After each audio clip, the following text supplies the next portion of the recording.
norte de Colombia, por su tecnología y metodología, tendrás la educación que tú querías. Hoy ya está aquí, es para ti, está para mí, sí. Te acerca la universidad para que vayas más allá. Hoy ya está aquí, es para ti, está para mí, sí. Para que puedas progresar y así llegar más lejos.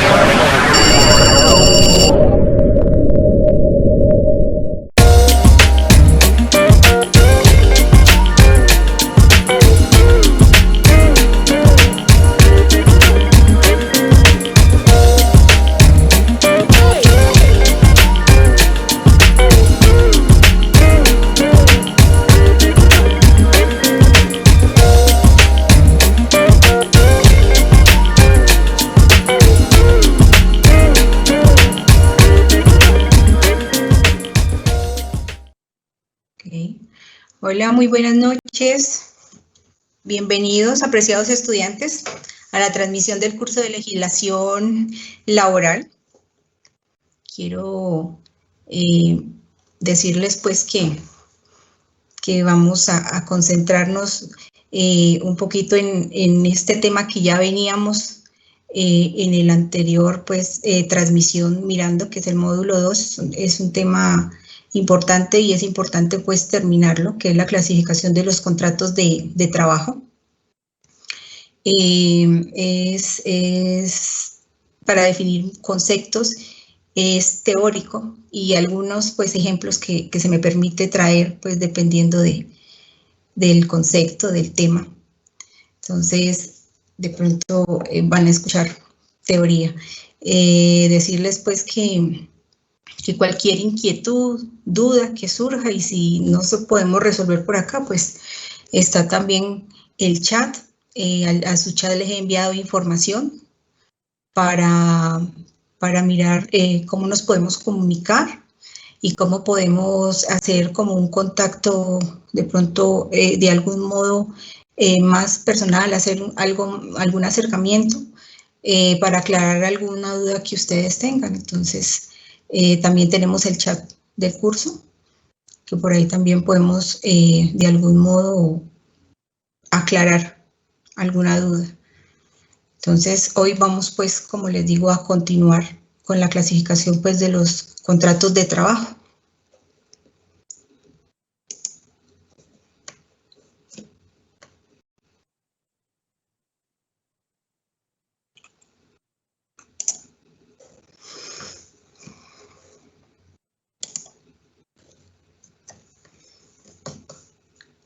Creo que ahí ya se puede visualizar las diapositivas.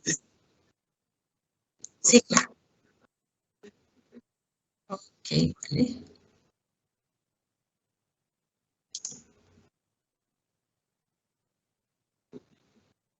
Ok, voy para allá. Listo. Ok, bueno, gracias a ti.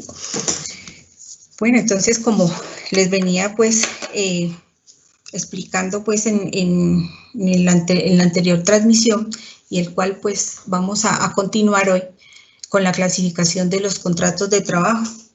En nuestra legislación laboral pues siempre debe constar por escrito los siguientes contratos de trabajo. Entonces estábamos viendo esta modalidad.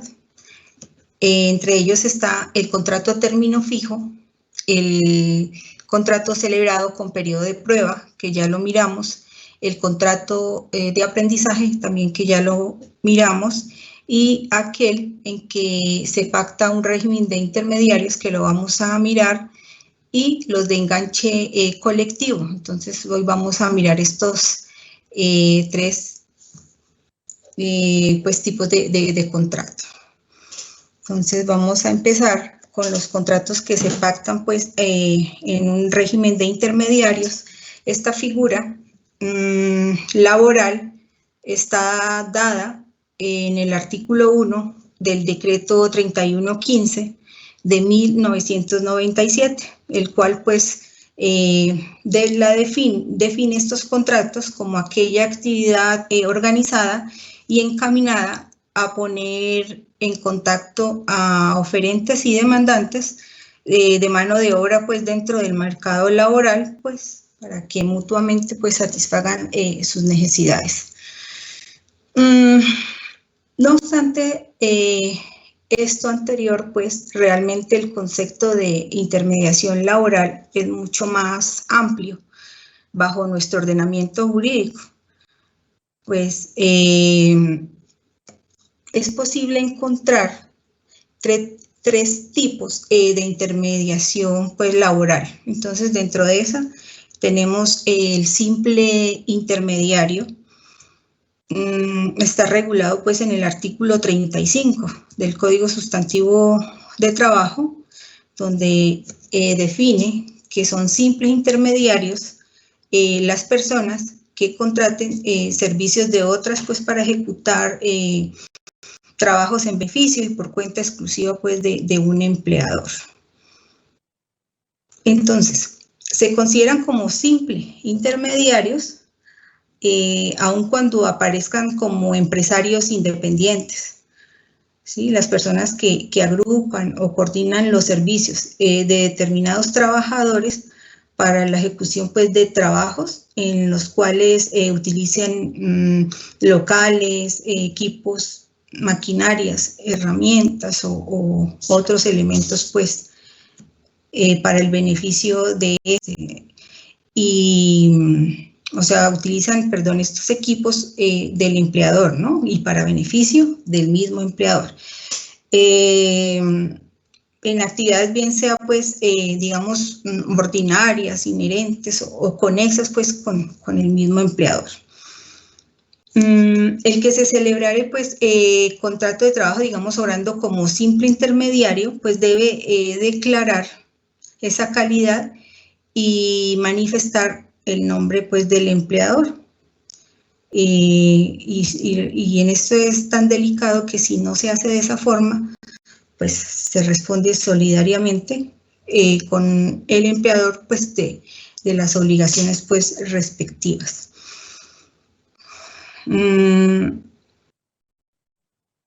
Entonces, son simples intermediarias las personas que contraten servicios de otras para ejecutar pues trabajos en beneficio y por cuenta exclusiva de un empleador. Por ejemplo, realizan el servicio contratado por herramientas, por ejemplo, tecnología, procesos y personal propio, siendo frecuente encontrarlas, por ejemplo, a nivel de operaciones de telecomunicaciones, auditorías y servicios pues administrativos. Dentro de esos servicios administrativos está, por ejemplo, la mensajería, el aseo y lo que es el mantenimiento. La otra forma son las agencias de empleo. Esta forma de intermediación, pues, es la que propiamente coincide, pues, con la definición del artículo 1, también del decreto 3115 de 1997, pues, que hace referencia a aquella actividad dedicada pues a poner el contacto de oferentes y demandantes, ¿cierto?, de mano de obra, para que, digamos, estos últimos vinculen pues a los primeros como sus trabajadores, a cambio de una comisión como contraprestación. Por ejemplo, esas agencias de empleo, pues algunos lo hemos visto o hemos mirado como aparecen, por ejemplo, como Computrabajo, El Empleo, otras que aparecen en el INDEN, bueno, entre otras. En la empresa de servicios temporales, esta figura está relacionada en la Ley 50 de 1990, en los artículos pues 71 y corresponde a una persona jurídica que contrata pues la prestación de servicios con terceros beneficiarios. Esto pues para colaborar temporalmente en el desarrollo de sus actividades. Esta labor pues la desarrollan personas naturales que son contratadas pues directamente por la empresa pues de servicios temporales. Esta empresa pues tiene un carácter de empleador y por ende es el responsable del pago pues de los aportes en materia de pensiones, salud y riesgos profesionales, pues todo lo concerniente pues del sistema de seguridad social. Hay un ejemplo de una empresa que encontré que se llama Soca Producciones Logística y Eventos S.A. Así aparecen este tipo de empresas. Entonces, esta empresa se dedica es un operador logístico para eventos, por ejemplo, de carácter público y privado. Entonces dicen que ellos organizan ferias, convenciones, seminarios, en fin, presta varios servicios. Y también pues alquila equipos para eventos, sonidos. Entonces aquí podemos encontrar pues un ejemplo. Además de estas figuras, y a pesar de que el legislador colombiano no las hubiera, pues como dice, reconocido expresamente como una forma de intermediación laboral, que son las cooperativas y las precooperativas de trabajo, pues asociadas y que se ha venido pues manejando de una manera práctica hace ya varios años. Aquí sus asociados pues realizan la labor bajo la subordinación del demandante pues del servicio.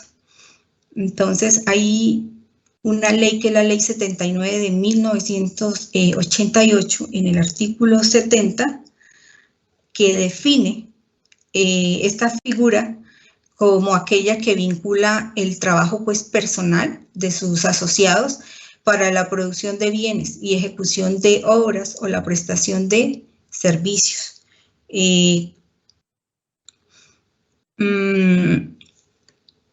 Estas figuras del simple intermediario y agencias de empleo realmente pues no configuran una relación laboral entre el intermediario y el personal que se suministra a quien demande el servicio.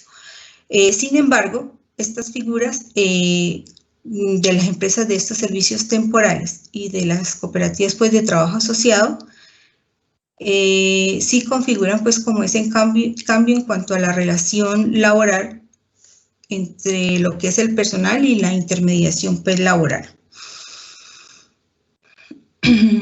Realmente con toda esta situación, pues hoy vemos en el mercado que muchas empresas en la práctica pues adoptaron la costumbre de contratar a su personal a través de estas dos últimas figuras, no como pues mecanismos temporales o transitorios de empleabilidad para trabajos específicos, sino como herramientas de contratación pues laboral permanente. Realmente así evitan pues la forma de contratación directa de tales trabajadores y de algún modo pues conseguir abaratar pues los costos. Realmente sí ha surgido a lo largo de los años una gran problemática pues a nivel laboral pues en el país con este tipo pues de contrataciones. Realmente hay unas situaciones pues de diferencias pues en cuanto al trato, tanto social como económico, a pesar de que se ejecutan las mismas labores, digamos, de algunos compañeros de trabajo, las personas que están contratados por estas empresas, pues no, digamos que no cumple como esas condiciones laborales, ¿no? De lo cual pues gozan los que están contratados directamente por tales empresas. Tenemos los de enganche colectivo.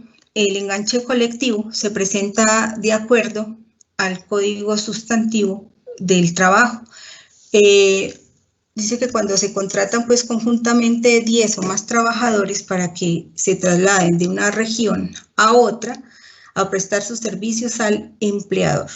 Entonces se debe, aquí en este tipo de contratos se debe estipular específicamente los gastos de ida y de regreso de los trabajadores, que estos tienen que ser pagados exclusivamente por el empleador. Toda vez que el trabajador debe pues trasladarse temporalmente de su domicilio, esto va a generar unos gastos de movilización. Esto está pues, estas obligaciones del empleador están contempladas en el artículo 57 del Código Sustantivo del Trabajo.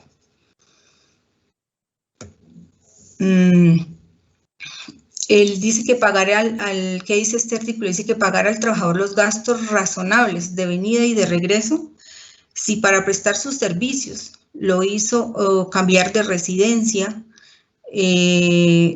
salvo si la terminación del contrato pues se origina por culpa o por voluntad ya del trabajador.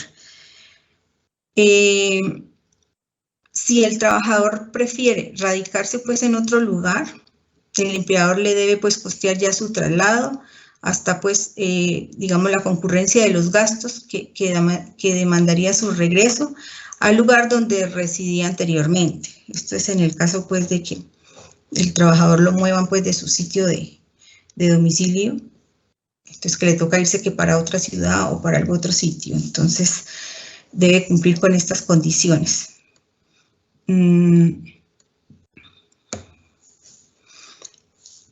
Vamos también a mirar en los contratos ya pues también a término fijo, cuya duración sea inferior a 1 año. Entonces recordemos que los contratos tenemos a término fijo con 2 modalidades, ¿no? Entonces, dentro de esas modalidades, pues tenemos una, que son los contratos de trabajo a término fijo, cuya duración sea inferior a 1 año. Aquí con estos contratos, el periodo de prueba, pues no podrá ser superior a la quinta parte del término inicialmente pactado para el respectivo contrato, sin que pueda pues exceder lo máximo autorizado para un periodo de prueba, que son 2 meses. La excepción lo tenemos en el contrato de aprendizaje, que para ese contrato el periodo de prueba sí son 3 meses. Entonces, por ejemplo, un contrato pactado por las partes por 6 meses. Entonces, conforme a la norma nos indica que no puede exceder la quinta parte del término inicialmente que se ha pactado, que son esos 6 meses. Entonces, ¿cómo hacemos pues para mirar entonces cuál es esa quinta parte de esos 6 meses? Pues entonces, lo primero que tenemos que mirar es que esos 6 meses lo debemos convertir a días, ¿cierto? Y como referencia, pues vamos a tomar los días calendario. Entonces, tenemos que un mes equivale a 30 días. Entonces, si un mes equivale a 30 días, pues 6 meses, entonces, ¿a cuántos días equivale? Entonces, hacemos pues la multiplicación de los 30 días por los 6 meses. Entonces, eso nos da los 180 días. Entonces, tenemos que 6 meses es igual a 180 días. Entonces, ahora sí vamos a mirar cuál es esa quinta parte de esos 180 días. Entonces, lo que hacemos es los 180 días, pues lo dividimos entre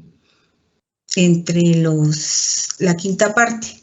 Entonces, eso nos da 36 días, que será lo máximo de periodo de prueba que se puede pactar pues con el trabajador, pero puede ser menos, ¿no? Eso ya queda pues de conformidad pues a las partes, a lo que se pacte. Lo que se puede hacer es menos días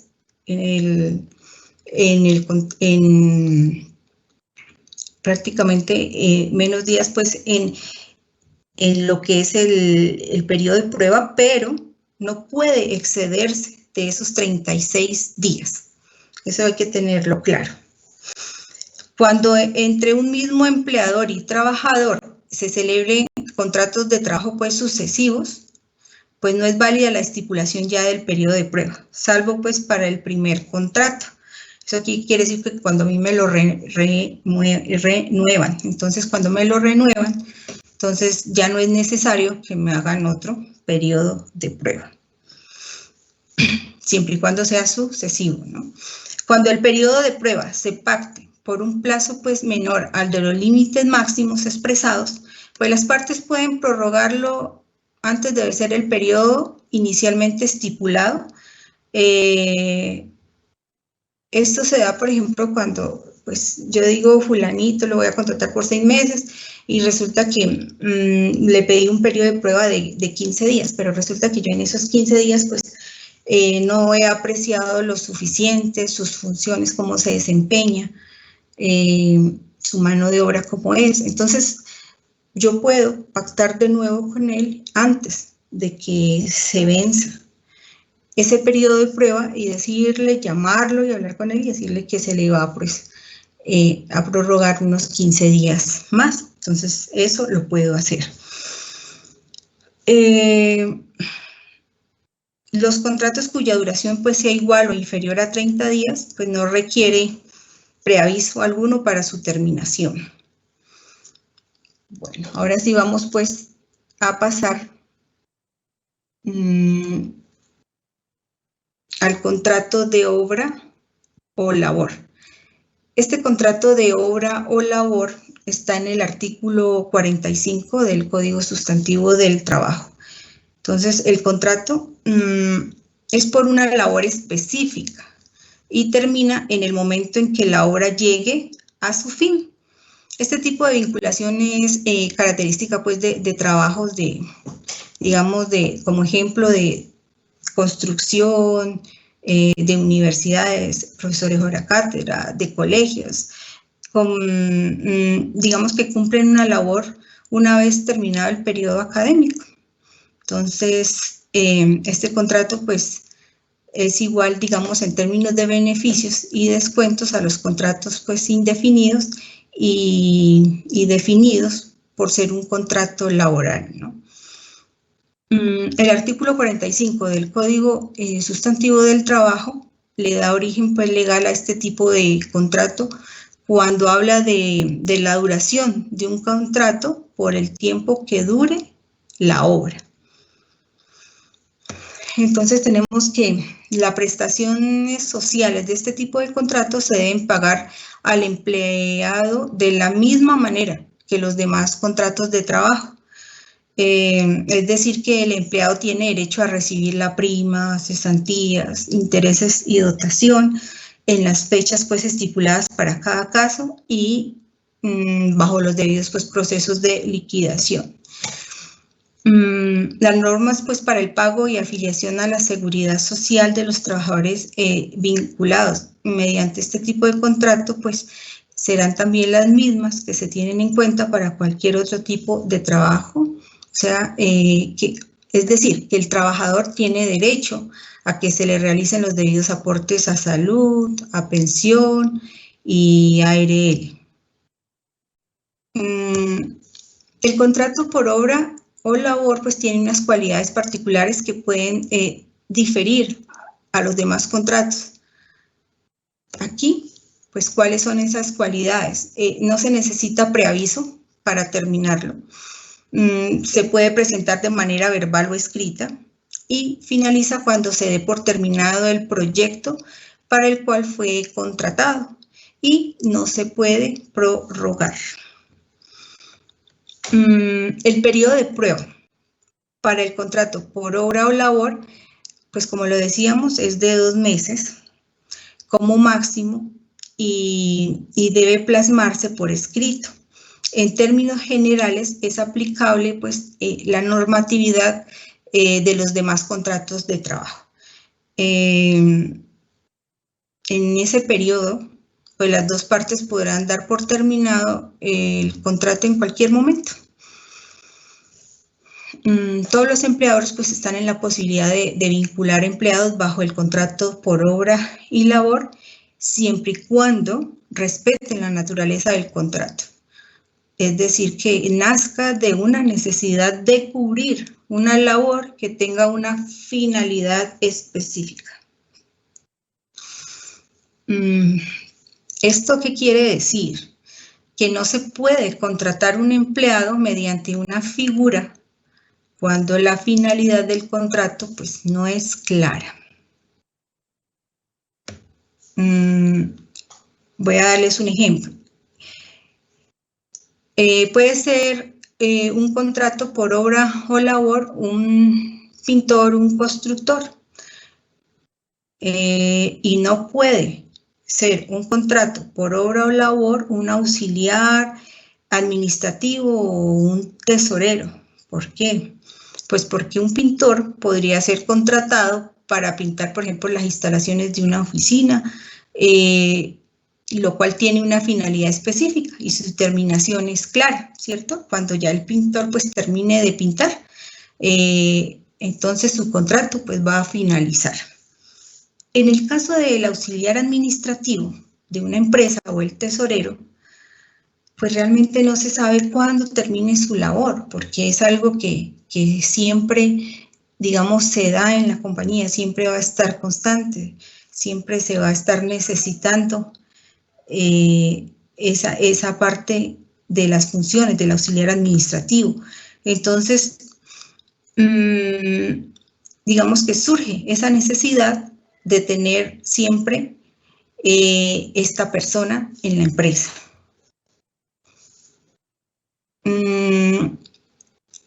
Aquí pues hay que aclarar algo, y es que la naturaleza del contrato también podría depender de la actividad de la empresa. Entonces, retomando pues el caso del pintor, si éste labora en una empresa dedicada a pintar estructuras, pues su contrato podría ser también indefinido. Claro que sí, porque la empresa tiene esa naturaleza del cual pues el pintor pues hace sus oficios, sus labores, ¿cierto? Es profesional en ello. Y su contrato podría ser pues indefinido o a término fijo, a no ser que digamos, su permanencia pues ya en la empresa no sea fija, ya que él determine que no, que solamente pues lo hago nomás por esos días en que necesito pintar esa pared y ya, porque tengo que hacer otras obras en otras partes, entonces ya eso es diferente. Pero si la empresa tiene esa naturaleza de la cual el pintor podría ser parte, pues se podría hacer un contrato a término indefinido, a término fijo. Si el empleador, por ejemplo, contrata a ese auxiliar, en el ejemplo pues del auxiliar administrativo o tesorero, mediante una obra o labor, cuando se sabe que la duración de sus actividades no es clara, entonces este contrato, denominado por obra o labor, pasará a regirse bajo la naturaleza de un contrato a término indefinido. Esta es una modalidad que realmente no se debe usar para todo tipo de cargos. Me refiero pues a la duración de obra o labor. Entonces no hay que confundir.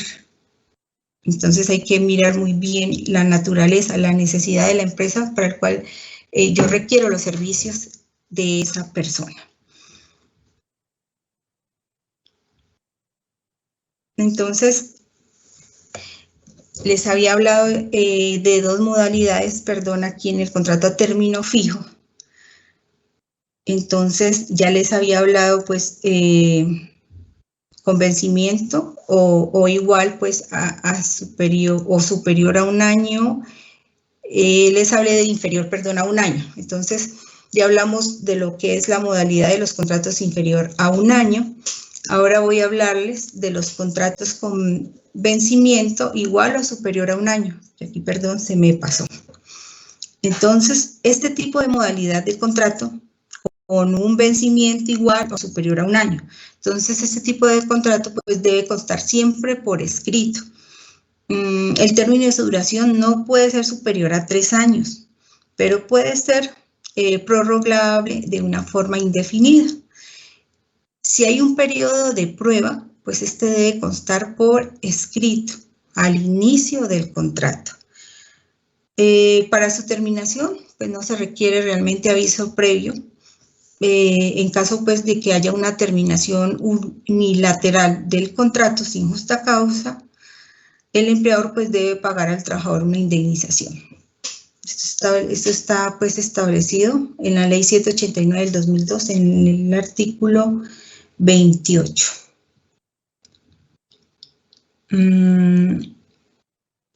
Otra cosa que quiero aclararles con referente a la modalidad del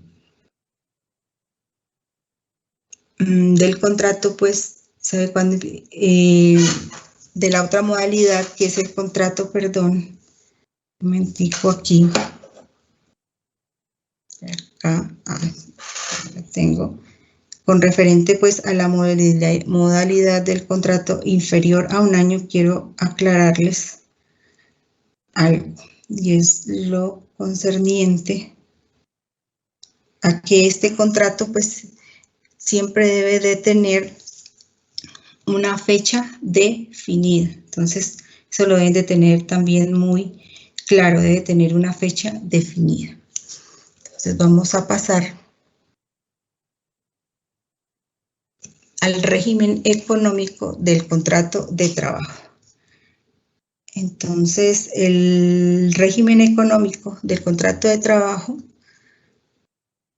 pues la mayoría pues, de las organizaciones, digamos, y empleadores, conscientes de que el trabajador es una parte fundamental en esa producción y en esa competitividad, pues prevé para su vinculación, digamos, ese estudio financiero, ¿cierto? Ponderado, donde tiene que revisar la empresa o el empleador tiene que revisar, pues, los salarios, esos valores, todos, digamos, de algún modo, la parte económica al cual se va a hacer a cargo y la parte financiera, ¿cierto?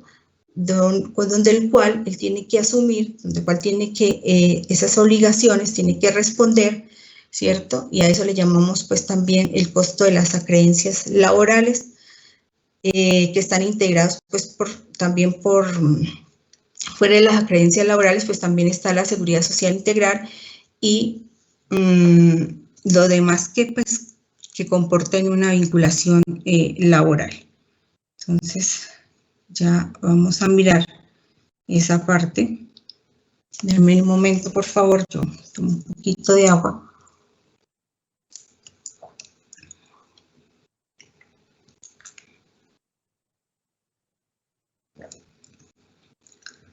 Bueno, entonces muchas gracias, pero era que estoy sequita. En cuanto al régimen económico del contrato de trabajo, pues tenemos que la mayoría de las organizaciones y empleadores, ¿cierto? Conscientes de que el trabajador es esa parte fundamental de la producción y la competitividad, pues proveen para esa vinculación, lo que les decía, ese estudio financiero, que incluye no solamente pues el valor de los salarios previstos para el cargo de ese que va a ocupar ese trabajador, sino también pues para esas acreencias laborales. Entonces, las acreencias laborales, ¿qué son? Las acreencias laborales pues son derechos de los que goza el trabajador, como la contraprestación pues de sus servicios y obligaciones que ese empleador debe asumir y que surgen con base al contrato de trabajo. ¿Cuáles son? Los salarios, las prestaciones sociales, las incapacidades, las licencias, también están los descansos remunerados e indemnizaciones. Estos son como los 5 grupos de estas acreencias laborales. Entonces, estas acreencias se hacen efectivas desde el inicio del contrato hasta su terminación. La mayoría de organizaciones y empleadores pues son conscientes precisamente pues de que, como les decía, el trabajador es esa parte fundamental en la producción. dentro de esas acreencias, pues vamos a mirar lo que es vamos a mirar acá lo que es el salario. Estoy buscando acá. Bueno, vamos a mirar lo que es el salario. Entonces, conforme al artículo 127 del Código Sustantivo del Trabajo,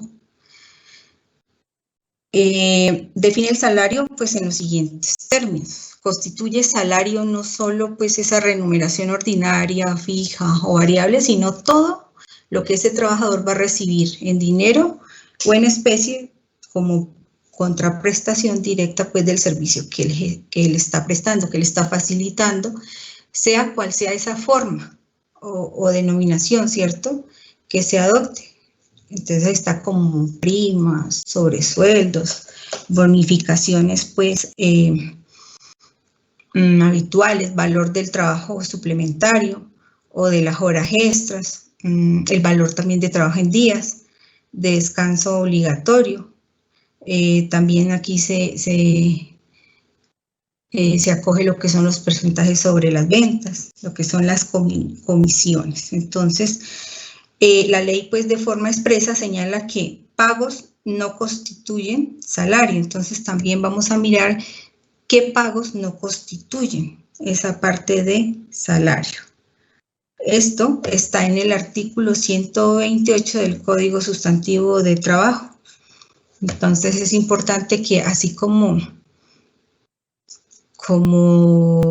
lo que decíamos, hay unas contraprestaciones que están incluidas en el salario, pues hay otras que no hacen parte, pero que igual como trabajadores, pues la empresa nos cancela o recibimos. Entonces no constituyen salario las sumas que ocasionalmente y por mera liberalidad recibe el trabajador, por ejemplo, del empleador como, perdón, aquí está, como gratificaciones, por ejemplo, ocasionales, ¿cierto? Que son la participación de utilidades, excedentes de las empresas de economía solidaria, por ejemplo, lo que reciben dinero o en especie para su beneficio o para enriquecer su patrimonio. Los gastos, por ejemplo, de representación, lo que recibe, digamos, como elementos de trabajo y otros semejantes. Entonces, ahí en el título 8º y 9º, en este título también tenemos las prestaciones sociales, ¿cierto?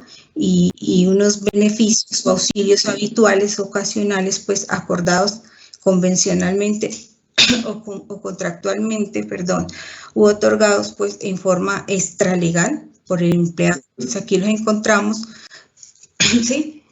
¿Perdón? Ok, vale, gracias. Entonces, no constituyen salario en dinero o en especie, tales como, por ejemplo, la alimentación, la habitación, el vestuario, las primas extralegales, las de vacaciones o de servicios, ¿cierto? Por ejemplo, de Navidad. En cuanto al salario, también tenemos que en el Código Sustantivo del Trabajo, en el artículo 132, se consigna pues la existencia del salario en diversas modalidades, y las cuales pues genera esto un acto, digamos, alto impacto en la empresa, ya que determina pues el monto a pagar y en qué forma, con qué periodicidad pues debe de hacerse. Entonces, aquí encontramos jornal, lo que es salario mínimo, lo que es salario pues en especie, lo que es salario pues por obra, lo que es salario integral. Entonces, aquí ustedes lo pueden encontrar y de pronto mirarle y darle como una leidita, porque son pues varios tipos de salario y no vamos a alcanzar pues como definirlos acá, pero pues de todas maneras se los dejo pues a potestad para que ustedes lo revisen, lo miren en el artículo 132. Ahí habla pues de la existencia del salario, como decía, y sus diversas modalidades. Dentro de esto también, aquí también tenemos lo que es el salario mínimo, ¿no? Ok, vale, entonces ya no vamos a alcanzar más, pero entonces cualquier inquietud que surja con las prestaciones sociales en sus recursos de aprendizaje, por favor, cualquier inquietud con estos temas que faltaron ahorita y con referente a los siguientes módulos, pues por favor me la hacen llegar por el chat del curso o pues utilizando los recursos que en su correo les envié para aclarar estas dudas o inquietudes. Dios mediante, en la próxima transmisión pues estaremos mirando ya lo concerniente a lo que es el derecho colectivo del trabajo. Entonces, voy a minimizar aquí. Entonces, no me queda sino agradecerles por la atención. Como les digo, si quedan dudas o inquietudes, pues ustedes me las hacen saber. Si de pronto, como les digo, esto es muy teórico y pues realmente a veces puede tornarse un poquito como cansón, pero bueno, esto es algo que hace parte de este curso y de nuestro aprendizaje y de nuestro conocimiento y de nuestra formación profesional. Entonces es también de paciencia y pues como les digo, inquietudes, pues ustedes por favor me las hacen saber. Muchas gracias al máster y no me queda sino desearles una bendecida noche.